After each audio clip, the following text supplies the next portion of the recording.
નમસ્કાર મિત્રો, સ્વાગત છે આપ સર્વનો આપની પોતાની યુટ્યુબ ચેનલ પર। આજે આપણે ધોરણ 11 વિષય વાણિજ્ય પત્ર વ્યવહાર અને સેક્રેટરીયલ પ્રેક્ટિસ જેના પાઠ નંબર 2 કંપની સેક્રેટરી જેના સ્વાધ્યાયનું સંપૂર્ણ સોલ્યુશન આપણે આ વિડીયોની અંદર જોશું। આપણે આ ચેનલ પર ધોરણ 11ના તમામ વિષયના બધા જ પાઠની વિડીયો સોલ્યુશનની લિંક તમને નીચે ડિસ્ક્રિપ્શન બોક્સમાં આપેલી છે। જો વિદ્યાર્થી મિત્રો તમે અમારા વોટ્સઅપ ગ્રુપની અંદર જોડાવા ઈચ્છતા હોય તો અમારા વોટ્સઅપ ગ્રુપની લિંક પણ તમને નીચે ડિસ્ક્રિપ્શન બોક્સમાં આપેલી છે, જેની મદદથી તમે અમારા વોટ્સઅપ ગ્રુપમાં જોડાઈ શકશો અને જેમાં તમને તમામ પાઠની લિંક પણ મળી રહેશે। તો ચાલો આપણે જોઈએ સ્વાધ્યાયનું સોલ્યુશન। પ્રશ્ન નંબર 1, નીચેના પ્રશ્નોના જવાબનો સાચો વિકલ્પ પસંદ કરી લખો। નંબર 1, કંપની ધારામાં ચાવીરૂપ સંચાલકીય વ્યક્તિમાં કેટલી વ્યક્તિઓનો સમાવેશ કરવામાં આવ્યો છે? તો જવાબ આવશે બી 5। નંબર 2, સેક્રેટરી તરીકે કોની નિમણૂક થઈ શકે? તો જવાબ આવશે બી જીવંત વ્યક્તિ। નંબર 3, કંપની સેક્રેટરીની નિમણૂક માટે નીચેનામાંથી કયું ફોર્મ કંપની રજિસ્ટ્રાર પાસે નોંધાવવું પડે? તો જવાબ આવશે C MGT 14 form. Number 4, company સેક્રેટરીની નિમણૂક ક્યાં ફરજિયાત છે? તો જવાબ આવશે સી જેની ભરપાઈ થયેલી મૂડી ₹5 કરોડ અથવા તેથી વધુ। નંબર 5, કંપની સેક્રેટરીની લાયકાત કઈ હોવી જોઈએ? તો તેનો જવાબ આવશે બી કંપની સેક્રેટરી। નંબર 6, સેક્રેટરીના સંદર્ભમાં નીચેનામાંથી કઈ બાબત સાચી નથી? તો જવાબ આવશે સી સંચાલક મંડળની નિમણૂક કરવાની સત્તા। ત્યાર પછી જોઈએ પ્રશ્ન નંબર 2, નીચેના પ્રશ્નોના એક વાક્યમાં જવાબ લખો। નંબર 1, KMP કોને કહેવાય? તો જવાબ આવશે કંપનીમાં ચાવીરૂપ સંચાલકીય વ્યક્તિને KMP કહેવામાં આવે છે। નંબર 2, નવો કંપની ધારો ક્યારે આવ્યો? તો જવાબ આવશે નવો કંપની ધારો વર્ષ 2013માં અમલમાં આવ્યો। નંબર 3, સેક્રેટરી પાસે પ્રામાણિકતાની અપેક્ષા કેમ રાખવામાં આવે છે? તો જવાબ આવશે સેક્રેટરી કંપનીમાં મુખ્ય ચાવીરૂપ સંચાલકીય વ્યક્તિ હોવાને કારણે તેની પાસેથી પ્રામાણિકતાની અપેક્ષા રાખવામાં આવે છે। નંબર 4, સેક્રેટરી માટે ઝડપી નિર્ણય શક્તિ કેવી રીતે ઉપયોગી છે? તો જવાબ આવશે જો સેક્રેટરી ઝડપી અને યોગ્ય નિર્ણય લે તો કંપનીનો સમય, સાધન અને શક્તિનો બચાવ થાય છે। નંબર 5, સેક્રેટરીની નિમણૂક માટે સંચાલક મંડળમાં પસાર કરેલા ઠરાવમાં કઈ બાબતો હોય છે? તો જવાબ આવશે સેક્રેટરીની નિમણૂક માટે સંચાલક મંડળમાં પસાર કરેલા ઠરાવમાં નીચેની બાબતો હોય છે: નિમણૂક અંગેની શરતો, મહેનતાણાના રકમની સ્પષ્ટતા, સેક્રેટરીનો મેમ્બરશીપ નંબર। ત્યાર પછી નંબર 6, ફોર્મ MGT 14 ક્યાં ઉપયોગી છે? તો જવાબ આવશે કંપની સેક્રેટરીની નિમણૂક માટે ફોર્મ MGT 14 ઉપયોગી છે। પ્રશ્ન નંબર 3, નીચેના પ્રશ્નોના ટૂંકમાં જવાબ આપો। નંબર 1, સેક્રેટરીએ કયા પ્રકારની ધારાકીય ફરજો નિભાવવી પડે છે? તો જવાબ આવશે કે સેક્રેટરીએ નીચે મુજબની ધારાકીય ફરજો નિભાવવી પડે છે। તો સેક્રેટરીએ કંપની ધારા ઉપરાંત સ્ટેમ્પ ડ્યુટી ધારો, આવકવેરા ધારો, વેચાણ વેરો, કરાર ધારો, વેટ ટેક્સ અંગેની જોગવાઈઓ, પ્રોવિડન્ટ ફંડ, GST ધારો વગેરે કાયદાની જોગવાઈઓનું યોગ્ય રીતે પાલન કરવાનું હોય છે। આ ઉપરાંત સેબીની માર્ગદર્શિકાઓ અને સૂચનાઓનું પાલન કરવાની તેની ફરજ છે। સેક્રેટરીયલ ધોરણનું પાલન યોગ્ય રીતે કરવું। નંબર 2, સભા સંચાલનનું જ્ઞાન સેક્રેટરી પાસે ન હોય તો શું થાય?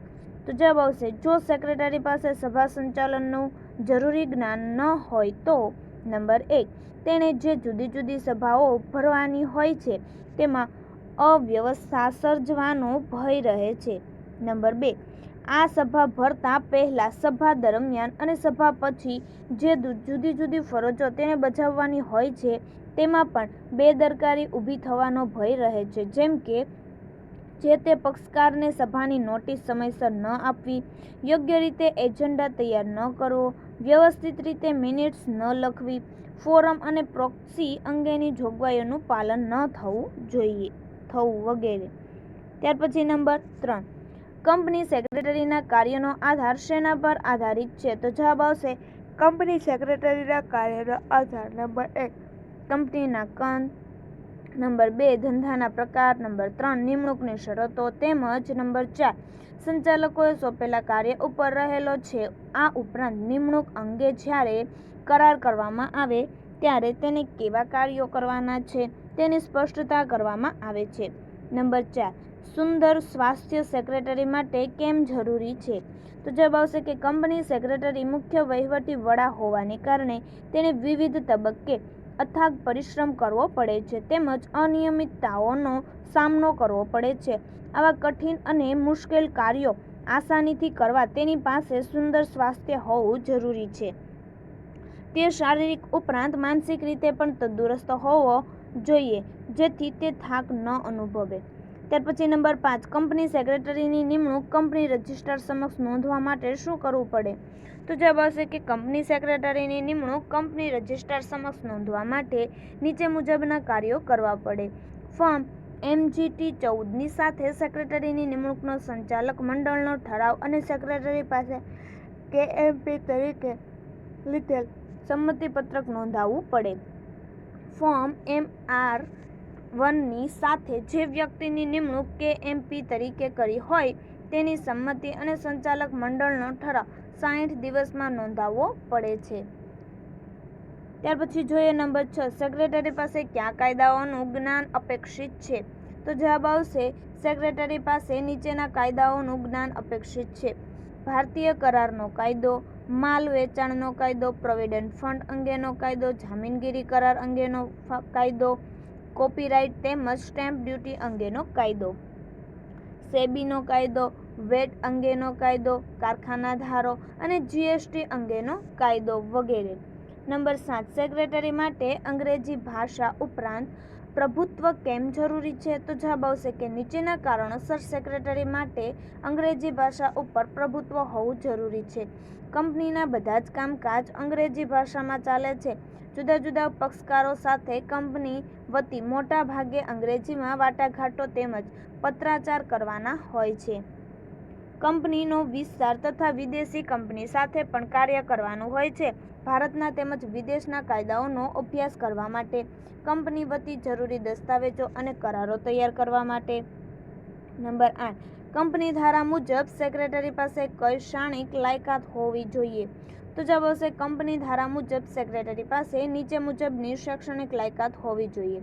તેની પાસે સ્નાતકની પદવી હોવી જોઈએ.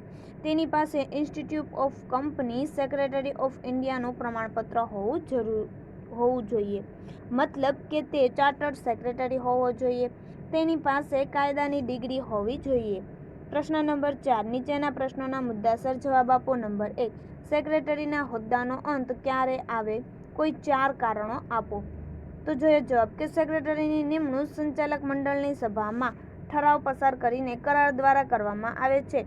તેના હોદ્દાનો અંત આમ તો કરારની શરતો મુજબ થાય છે. તદુપરાંત નીચેના સંજોગોમાં કંપની સેક્રેટરીના હોદ્દાનો અંત આવે છે. નંબર 1 સેક્રેટરીનું અવસાન થાય ત્યારે. નંબર 2 તે કરાર કરવા અસમર્થ બને ત્યારે. નંબર 3 કંપની નોટિસ આપીને સેક્રેટરીને છૂટો કરે ત્યારે. અને નંબર 4 તે પોતે રાજીનામું આપે ત્યારે. નંબર 5 કંપનીને સ્થાપના પછી કોઈ કારણસર ધંધો શરૂ કરવાનું પ્રમાણપત્ર ન મળે ત્યારે. નંબર 6 સેક્રેટરી કંપની જોડે છેતરપિંડી, વિશ્વાસઘાત કે દગો કરે ત્યારે. નંબર 7 પોતાના કાર્યમાં અક્ષમ્ય બેદરકારી દર્શાવે અને કંપનીને આર્થિક નુકસાન થાય ત્યારે. નંબર 8 કંપની ધારાની જોગવાઈઓનું પાલન સેક્રેટરી ન કરે ત્યારે. નંબર 9 તે અંગત રીતે છૂપો નફો કે કમિશન મેળવે ત્યારે. નંબર 10 કંપની ફડચામાં જાય કે કાયદા મુજબ કંપનીનું વિસર્જન કરવામાં આવે ત્યારે. નંબર 11 કંપની ધારાની જોગવાઈ મુજબ નિયત સમયની નોટિસ આપીને સ્વૈચ્છિક રીતે છૂટો થાય ત્યારે. ત્યાર પછી જોઈએ નંબર 2 KMPમાં કોનો સમાવેશ કરવામાં આવ્યો છે? તો જવાબ આવશે કંપની ધારામાં નીચે દર્શાવેલ 5 વ્યક્તિઓનો સમાવેશ ચાવીરૂપ સંચાલકીય વ્યક્તિ એટલે કે KMPમાં કરવામાં આવ્યો છે. Number 1 managing director. Number 2 company secretary. Number 3 પૂર્ણ સમયના સંચાલક. નંબર 4 મુખ્ય નાણાકીય અધિકારી. અને નંબર 5 બીજા કોઈ એવા અધિકારી કે જે કંપની ધારા પ્રમાણે ખાસ દર્શાવેલ હોય. ત્યાર પછી નંબર 3, સેક્રેટરીની સત્તાની મર્યાદાઓ કઈ છે? તો જવાબ હશે સેક્રેટરીની સત્તાની મર્યાદાઓ નીચે મુજબ છે. જો સંચાલક મંડળે સત્તા ન આપી હોય તો સેક્રેટરી પોતાની ઈચ્છા મુજબ સભા બોલાવી શકતો નથી. સેક્રેટરી કંપનીના કાર્ય માટે કંપની વતી ઉછીના નાણાં લઈ શકતો નથી. સેક્રેટરી કરાર કરવાની પ્રક્રિયામાં મદદ કરે છે, પરંતુ તે કંપની વતી કરાર કરી શકતો નથી. તે નીતિ વિષયક નિર્ણયો લઈ શકતો નથી. સંચાલકોએ આપેલી સત્તા સિવાય કોઈ પણ કરાર કરે તો તે કંપનીને બંધ કરતા નથી. તે કંપનીના શેર, ડિબેન્ચર ખરીદવા માટે જાહેર જનતા સમક્ષ રજૂઆત કરી શકતો નથી. ત્યાર પછી જોઈએ પ્રશ્ન નંબર 5, નીચેના પ્રશ્નોના વિસ્તારપૂર્વક જવાબ આપો. નંબર 1, સેક્રેટરી પાસે કઈ સત્તાઓ છે? તો જવાબ આવશે કે કંપની ધારામાં સેક્રેટરીને સ્પષ્ટ રીતે કોઈ સત્તા આપવામાં આવેલી નથી, પરંતુ નિયમન પત્રમાં આ અંગેની જોગવાઈ કરવામાં આવે છે, અને જો નિયમન પત્રમાં કોઈ ઉલ્લેખ ન હોય તો સંચાલક મંડળમાં સેક્રેટરીની સત્તાઓ અંગેનો ઠરાવ કરવાનો હોય છે. સેક્રેટરીની સત્તાઓ નીચે મુજબ છે. કંપની રજિસ્ટ્રાર સમક્ષ સ્થાપનાનું પ્રમાણપત્ર અને ધંધો શરૂ કરવાનું પ્રમાણપત્ર મેળવવા માટે નક્કી કરેલા દસ્તાવેજોની નોંધણી કરવાની સત્તા છે. સેક્રેટરીને જુદા જુદા ખાતાઓ ઉપરાંત દેખરેખ અને તેના પર અંકુશ રાખવાની સત્તા છે. સેક્રેટરીને શેર વહેંચણી, શેર હપ્તા, શેર જપ્તી, શેરની ફેરબદલી વગેરે પત્રો ઉપર કંપની વતી સહી કરવાની સત્તા છે. કંપનીના વિવિધ દસ્તાવેજો અને પત્રકો ઉપર કંપનીના સામાન્ય મહોરનો ઉપયોગ કરવાની સત્તા સેક્રેટરી ધરાવે છે. કંપની વતી વિવિધ પક્ષકારો સાથે સેક્રેટરીને પત્રવ્યવહાર કરવાની સત્તા છે. સેક્રેટરીને કંપની વતી એજન્ટ તરીકે કાર્ય કરવાની સત્તા છે. સંચાલક મંડળ પાસેથી મળેલી સત્તાના આધારે સેક્રેટરી કંપની વતી કોઈ કાર્ય કરે તો તે માટે કંપનીને જવાબદાર ઠેરવી શકે છે. સંચાલક મંડળે સોંપેલા કાર્યો કરવાની સત્તા છે. સેક્રેટરીએ જે કામગીરી કરી હોય તેના માટે તે નક્કી કરેલ વેતન મેળવવાનો અધિકાર ધરાવે છે. સેક્રેટરીને જ્યારે છૂટો કરવામાં આવે ત્યારે અન્ય કર્મચારીઓની જેમ નોટિસ મેળવવાનો તેને અધિકાર છે. સેક્રેટરીને જો ખોટી રીતે છૂટો કરવામાં આવ્યો હોય તો તેને થયેલ નુકસાન અંગે દાવો કરવાનો અધિકાર છે. કંપની સમેટી લેવામાં આવે ત્યારે તેને 4 માસનો પગાર અથવા તો 20,000 એટલે કે 2 માંથી જે ઓછું હોય તે પસંદગીના લેણદાર તરીકે મેળવવાનો અધિકાર છે. નંબર 2, સેક્રેટરીની લાયકાતોની ચર્ચા કરો. તો જોઈએ જવાબ કે નવા કંપની ધારા 2013 મુજબ કંપની સેક્રેટરી ચાવીરૂપ સંચાલકીય વ્યક્તિ ગણાય છે. તેથી તેની પાસે ઉચ્ચ શૈક્ષણિક લાયકાત તેમજ વિવિધ બાબતોનું જ્ઞાન હોવું જરૂરી છે. સેક્રેટરીની લઘુત્તમ લાયકાત કંપની ધારામાં જણાવેલ છે, પણ સેક્રેટરી પાસે આના કરતાં વધુ લાયકાતો હોય તો તે સેક્રેટરી તરીકે યશસ્વી ફરજ બજાવી શકે છે. આ લાયકાતો તાલીમ દ્વારા મેળવી શકાય છે, જે નીચે મુજબ છે. નંબર 1, શૈક્ષણિક લાયકાત. તો કંપની ધારા મુજબ સેક્રેટરી પાસે નીચે મુજબની શૈક્ષણિક લાયકાત હોવી જોઈએ. તેની પાસે ઓછામાં ઓછી સ્નાતકની પદવી હોવી જોઈએ. તેની પાસે institute of company secretary of ઇન્ડિયાનું પ્રમાણપત્ર હોવું જોઈએ, મતલબ કે તે ચાર્ટર્ડ સેક્રેટરી હોવો જોઈએ. તેની પાસે કાયદાની ડિગ્રી હોવી જોઈએ. ત્યાર પછી નંબર 2, હિસાબી વ્યવસ્થાનું જ્ઞાન. તો કંપનીના હિસાબો વ્યવસ્થિત રીતે કાયદા મુજબ તૈયાર થાય, સમયસર તેનું ઓડિટ થાય અને શેર હોલ્ડરો સમક્ષ વાર્ષિક હિસાબી રજૂ કરી શકાય તે માટે સેક્રેટરી પાસે હિસાબી વ્યવસ્થાનું જ્ઞાન હોવું જોઈએ. હિસાબી વ્યવસ્થાનું જ્ઞાન હોવાને કારણે કંપનીમાં છેતરપિંડીનો અવકાશ રહેતો નથી. નંબર 3, કાર્યાલય સંચાલનનું જ્ઞાન. તો સેક્રેટરી કાર્યાલયનો વડો હોવાને કારણે તેની પાસે કાર્યાલય સંચાલનનું જ્ઞાન હોવું જરૂરી છે. કાર્યાલયના કાર્યોની ફાળવણી માટે તેમનું જુદા જુદા વિભાગો વચ્ચે સંકલન સાધવા માટે પણ તેની પાસે કાર્યાલય સંચાલનનું જ્ઞાન આવશ્યક છે. આ ઉપરાંત રોજબરોજના કાર્યાલય સંચાલનમાં ઊભા થતા પ્રશ્નોના ઉકેલ લાવવા માટે પણ ઓફિસ સંચાલનનું જ્ઞાન જરૂરી છે. નંબર 4, સભા સંચાલનનું જ્ઞાન. સેક્રેટરી પાસે નીચેના કારણોસર સભા સંચાલનનું જ્ઞાન હોવું જરૂરી છે. તેણે સંચાલક મંડળની, શેર હોલ્ડરોની, ડિબેન્ચર હોલ્ડરોની, લેણદારોની વગેરે વિવિધ પ્રકારની સભાઓ ભરવાની હોય છે. તેણે આ સભાઓ ભરતા પહેલા, સભા દરમિયાન અને સભા પછી જુદી જુદી ફરજો બજાવવાની હોય છે. સભા બોલવાની, નોટિસ આપવી, એજન્ડા તૈયાર કરવો, મિનિટ્સ લખવી, ફોરમ અને પ્રોક્સી અંગેની જોગવાઈઓનો અમલ તેણે કરવાનો હોય છે. નંબર 5, વિવિધ કાયદાઓનું જ્ઞાન. તો સેક્રેટરી કંપનીનું સંચાલન અસરકારક રીતે કરી શકે તે માટે તેની પાસે વિવિધ કાયદાઓનું જ્ઞાન આવશ્યક છે. આ કાયદાઓમાં ભારતીય કરારોનો કાયદો, માલ વેચાણનો કાયદો, પ્રોવિડન્ટ ફંડ અંગેનો કાયદો, જામીનગીરી કરાર અંગેનો કાયદો, કોપીરાઇટ તેમજ સ્ટેમ્પ ડ્યુટી અંગેનો કાયદો, સેબીનો કાયદો, વેટ અંગેનો કાયદો, કારખાના ધારો, સર્વિસ ટેક્સ અંગેનો કાયદો, જીએસટીનો કાયદો વગેરેનો સમાવેશ થાય છે. આ વિવિધ પ્રકારનું ધારાકીય જ્ઞાન જો તેની પાસે હોય તો તેની કામગીરી કાર્યક્ષમ અને સરળ બને અને કંપનીને સંભવિત કાનૂની મુશ્કેલીઓથી દૂર રાખી શકે છે. નંબર 6, આર્થિક અને રાજકીય પ્રવાહનું જ્ઞાન. તો જવાબ આવશે કે કંપની સમાજમાં અસ્તિત્વમાં આવે છે, સમાજનો એક ભાગ છે અને સમાજના વિવિધ પક્ષકારો સાથે સંકળાયેલ છે. આ સંજોગોમાં દેશના પ્રવર્તમાન આર્થિક અને રાજકીય પ્રવાહો કંપનીને ચોક્કસપણે અસર કરે છે.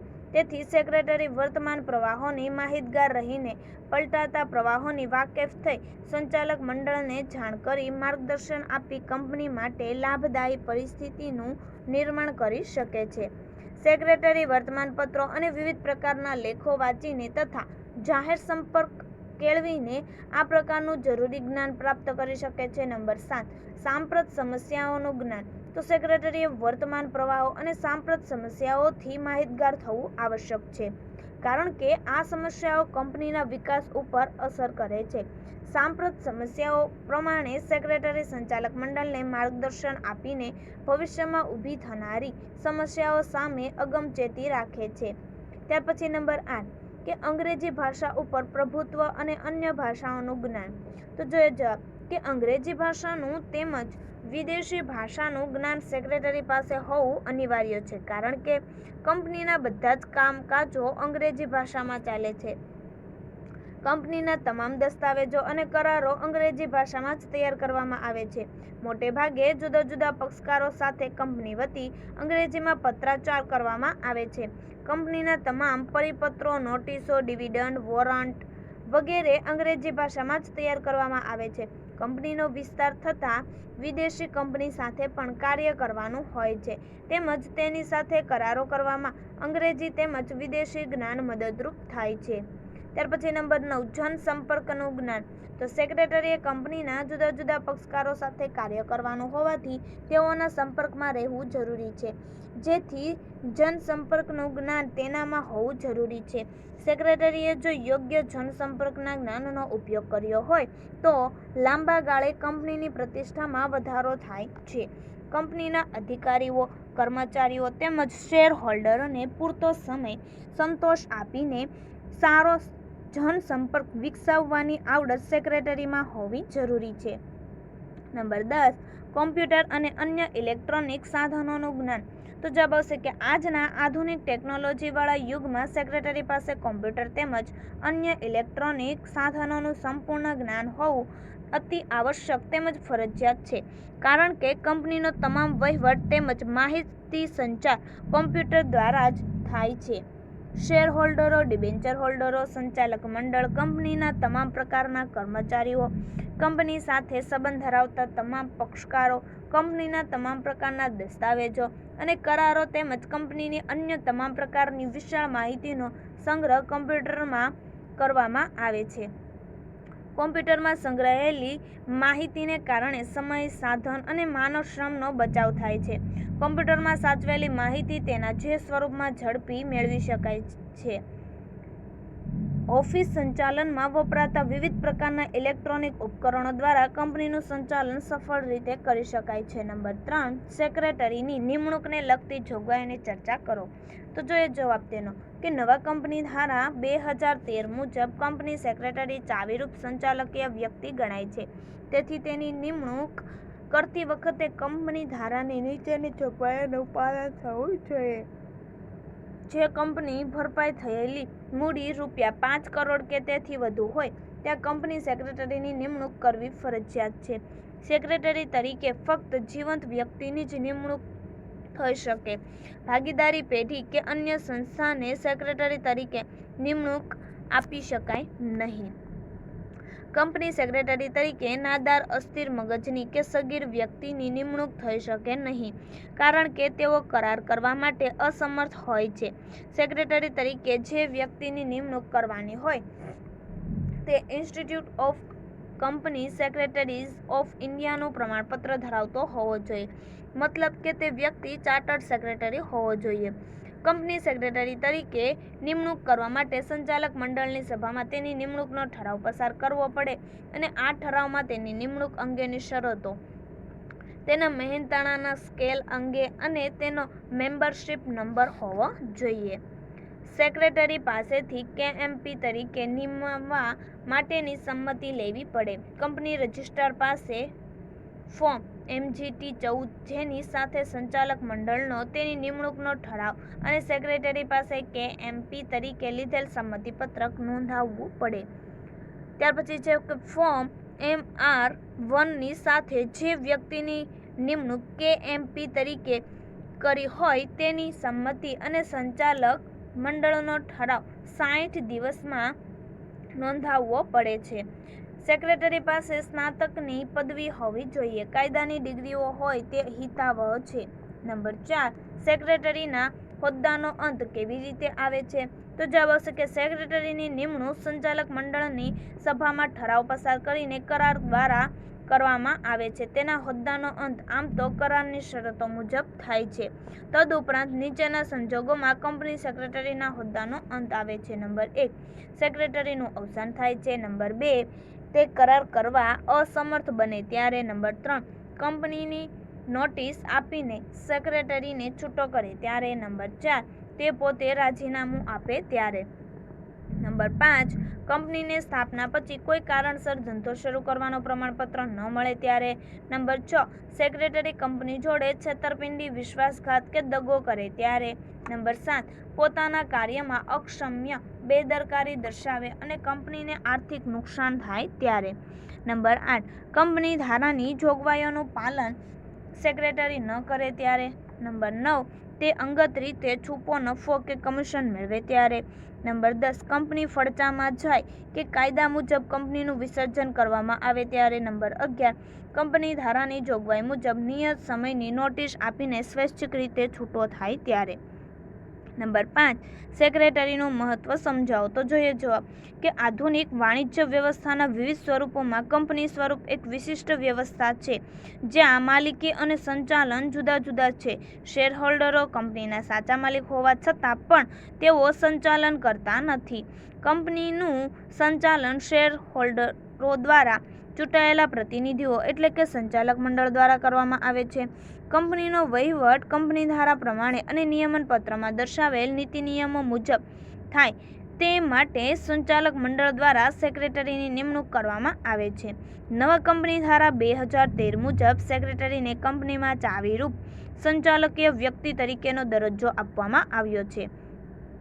કંપનીના સફળ સંચાલનમાં સેક્રેટરીનું સ્થાન મહત્વનું છે જે નીચેની બાબતો પરથી સ્પષ્ટ થાય છે. તો જોઈએ તે આપણે નીચેની બાબતો જેવી કે નંબર, જે કંપનીની ભરપાઈ થયેલી મૂડી 5 કરોડ કે તેથી વધુ હોય ત્યાં સેક્રેટરીની નિમણૂક કરવી ફરજિયાત છે.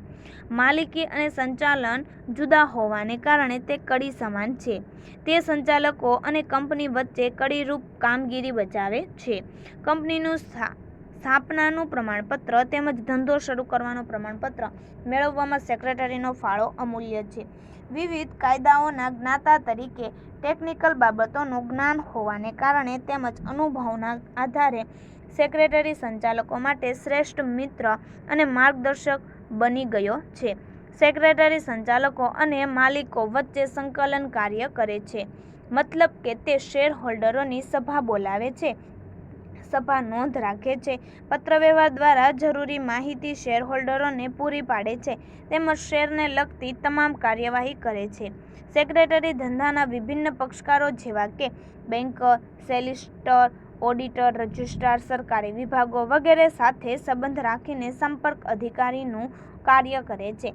કર્મચારીઓને નેતૃત્વ પૂરું પાડી, કાર્ય વિભાજન કરી તેમજ સંકલન સાધી તેમનામાં ઉત્સાહવર્ધન કરી વહીવટી વડા તરીકે ફરજ બજાવે છે.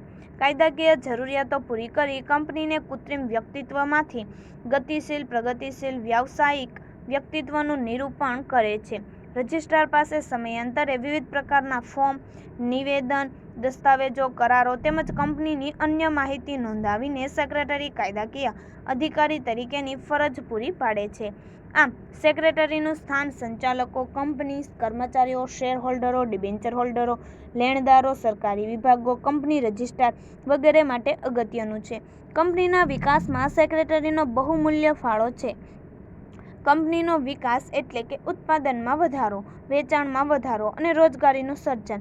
આમ, દેશના વિકાસમાં પરોક્ષ રીતે સેક્રેટરી પોતાનો અમૂલ્ય ફાળો આપે છે. નંબર 6. સેક્રેટરીમાં કયા પ્રકારના ગુણો હોવા જોઈએ? તો જવાબ આવશે કે સામાન્ય રીતે માનવીમાં ગુણો જન્મજાત હોય છે. કંપનીમાં ચાવીરૂપ સંચાલકીય વ્યક્તિનું સ્થાન મેળવવા માટે સેક્રેટરીમાં નીચે મુજબના ગુણો હોવા જરૂરી છે. જે તમે અહીં ગુણો, સેક્રેટરીના ગુણો તે તમે અહીં જોઈ શકો છો. તેમાં નંબર 1 કે સુંદર સ્વાસ્થ્ય. તો કંપની સેક્રેટરી મુખ્ય વહીવટી અધિકારી હોવાને કારણે તેણે વિવિધ તબક્કે અથાગ પરિશ્રમ કરવો પડે છે તેમજ અનિયમિતતાઓનો સામનો કરવો પડે છે. આવા કઠિન અને મુશ્કેલ કાર્યો આસાનીથી કરવા તેની પાસે સુંદર સ્વાસ્થ્ય હોવું જરૂરી છે. તે શારીરિક ઉપરાંત માનસિક રીતે પણ તંદુરસ્ત હોવો જોઈએ જેથી તે થાક ન અનુભવે. નંબર 2 પ્રામાણિકતા. તો સેક્રેટરી કંપનીમાં ચાવીરૂપ સંચાલકીય વ્યક્તિ છે. કંપનીની ઘણી ખાનગી બાબતો તેની પાસે રહેતી હોવાથી તેમજ ધંધાના મહત્વના રહસ્યો જાણતો હોવાથી તે શુભ નિષ્ઠાથી અને પ્રામાણિકતાથી કામ કરે તે જરૂરી છે. તેની સુટેવો અન્ય અધિકારીઓ માટે પ્રેરણારૂપ બને છે અને તેઓ ચારિત્ર્યવાન બને છે. ટૂંકમાં, અંગત હિતની જાળવણીના બદલે કંપનીના હિતની જાળવણી માટે તેનામાં પ્રામાણિકતા હોવી જરૂરી છે. નંબર 3 આકર્ષક વ્યક્તિત્વ. તો સેક્રેટરીએ કંપનીના વિવિધ પક્ષકારો જેવા કે શેરહોલ્ડરો, ડિબેન્ચર હોલ્ડરો, સંચાલક મંડળ, સરકારી અધિકારીઓ, કર્મચારીઓ, બેંકો, નિષ્ણાત વ્યક્તિઓ, સામાન્ય પ્રજાજનો વગેરેની સાથે કામગીરી કરવાની હોય છે તેમજ તેઓને પ્રભાવિત કરી ધાર્યું કાર્ય કરવાનું હોવાથી તેનું વ્યક્તિત્વ આકર્ષક અને પ્રભાવશાળી હોવું જોઈએ. નંબર 4 તેજસ્વી બુદ્ધિ પ્રતિભા. તો સેક્રેટરીએ મુખ્ય તેમજ રોજબરોજના વહીવટી કાર્યો કરવાના હોય છે તેમજ તેણે ધંધાકીય, આર્થિક, ધારાકીય અને નીતિ વિષયક ફરજ બજાવવાની હોય છે. આ તમામ કાર્યો સરળતાથી થાય તે માટે તેનામાં તેજસ્વી બુદ્ધિ પ્રતિભા હોવી જરૂરી છે. નંબર 5 નિર્ણય શક્તિ. તો કંપનીના સફળ અને કાર્યક્ષમ વહીવટ માટે યોગ્ય અને નક્કર નિર્ણયો લેવા જરૂરી છે જેથી સેક્રેટરીમાં ત્વરિત નિર્ણય શક્તિ હોવી જોઈએ. જો સેક્રેટરી ઝડપી અને યોગ્ય નિર્ણય લે તો કંપનીના સમય, સાધન અને શક્તિનો બચાવ થાય છે. નંબર 6 વિશ્લેષણ શક્તિ. તો કંપની સેક્રેટરી મુખ્ય વહીવટી અધિકારી હોવાને કારણે તેણે કંપની વતી જુદા જુદા પ્રકારના જરૂરી દસ્તાવેજો અને કરારો કરવાના હોય છે તેમજ કોઈકવાર વહીવટી પ્રશ્નો ઊભા થાય તો તેની છણાવટ કરીને તેમજ દૂરોગામી પરિણામો વિચારીને યોગ્ય નિર્ણય લેવાનો હોય છે. જો સેક્રેટરીમાં વિશ્લેષણ ક્ષમતા ન હોય તો કોઈ ખોટો નિર્ણય લેવાઈ જવાનો ભય રહે છે અને કંપનીને નુકસાન પહોંચે છે. ત્યાર પછી નંબર 7 ઉત્સાહ. તો સેક્રેટરી ઉત્સાહી અને ખંતીલો હોવો જોઈએ જેથી તેનું કાર્ય ઝડપથી, કાળજીપૂર્વક, કાર્યક્ષમતાથી અને સફળતાપૂર્વક કરી શકે. ઉત્સાહી સેક્રેટરી અન્ય કર્મચારીઓ માટે પ્રેરણારૂપ હોય છે. નિરુત્સાહી વ્યક્તિ કાર્યને બોજ બનાવી દે છે જ્યારે ઉત્સાહી વ્યક્તિ કાર્યને સરળ બનાવે છે. નંબર 8 વફાદારી. તો સેક્રેટરી કંપનીનો વિશિષ્ટ સંચાલકીય અધિકારી હોવાના કારણે તેની પાસે કંપનીની ઘણી બધી સંવેદનશીલ બાબતો અને કંપનીની ગુપ્ત બાબતો હોય છે. કંપનીની આ સંવેદનશીલ બાબતો અને રહસ્યોની જાળવણી રાખવા માટે તેનામાં વફાદારીનો ગુણ હોવો જરૂરી છે. જો તે હરીફ કંપનીને રહસ્યો આપીને અંગત સ્વાર્થ સાધે તો કંપની ચાલી શકે નહીં જેથી તેથી જ સેક્રેટરીએ વફાદારીપૂર્વક કંપનીના ઉત્કર્ષ માટે કામ કરવું જોઈએ. નંબર 9, આત્મવિશ્વાસ. તો સેક્રેટરી જે કાર્ય કરે અથવા જે નિર્ણય લે તેમાં તેનો દ્રઢ આત્મવિશ્વાસ હોવો જોઈએ. તે જે કામગીરી કરે છે તેમાં સફળતા મળશે જ તેવો આત્મવિશ્વાસ અને આશાવાદ તેનામાં હોવો જરૂરી છે. આત્મવિશ્વાસ ધરાવતો સેક્રેટરી વહીવટી ગૂંચો તેમજ પ્રશ્નો સરળતાથી ઉકેલે છે. પ્રામાણિકતા, વફાદારી અને દીર્ઘદ્રષ્ટિ આત્મવિશ્વાસને વધુ મજબૂત બનાવે છે. નંબર 10, કુનેહ અને ચપળતા. સેક્રેટરીમાં કાયદાની જટિલ બાબતો સમજવાની, મુશ્કેલ સંજોગોને આસાન બનાવવાની, સમય સંજોગો પારખવાની અને સંચાલકોએ તૈયાર કરેલ નીતિ નિયમોનો અમલ કરવાની તેનામાં કુનેહ હોવી જોઈએ. આ ઉપરાંત પોતાની આસપાસ શું બની રહ્યું છે તેમજ કેવા ફેરફારો થઈ રહ્યા છે તે જાણી લેવાની તેનામાં ચપળતા હોવી જોઈએ. નંબર 11, દીર્ઘદ્રષ્ટિ. સેક્રેટરી ભલે રોજબરોજના મુખ્ય તેમજ વહીવટી કાર્ય સાથે સંકળાયેલો હોય, પરંતુ તેણે લીધેલા નિર્ણયોની ભવિષ્યમાં અન્ય કાર્યો પર કઈ અને કેવી અસરો પેદા કરશે તેનો અણસાર તેને વર્તમાનમાં આવવો જોઈએ. આ માટે સેક્રેટરીમાં દીર્ઘદ્રષ્ટિ હોવી જોઈએ. દીર્ઘદ્રષ્ટિ ધરાવતો સેક્રેટરી જરૂરથી પોતાના કાર્યમાં સફળતા હાંસલ કરી શકે છે. નંબર 12, નેતાગીરી. સેક્રેટરી કંપનીમાં ઉચ્ચ હોદ્દો ધરાવતો જવાબદાર અધિકાર છે. તેના હાથ નીચે ઘણા બધા અધિકારીઓ કાર્ય કરતા હોય છે. તેમની પાસેથી સફળતાપૂર્વક તેમજ સમયસર ધાર્યું કાર્ય કરવાની ક્ષમતા તેનામાં હોવી જોઈએ. આ માટે કાર્યસૂઝ, પહેલ કરવાની વૃત્તિ, સહકારી ભાવના, સાહસિકતા, આત્મવિશ્વાસ વગેરે જેવા નેતાગીરીના ગુણો તેનામાં હોવા જોઈએ.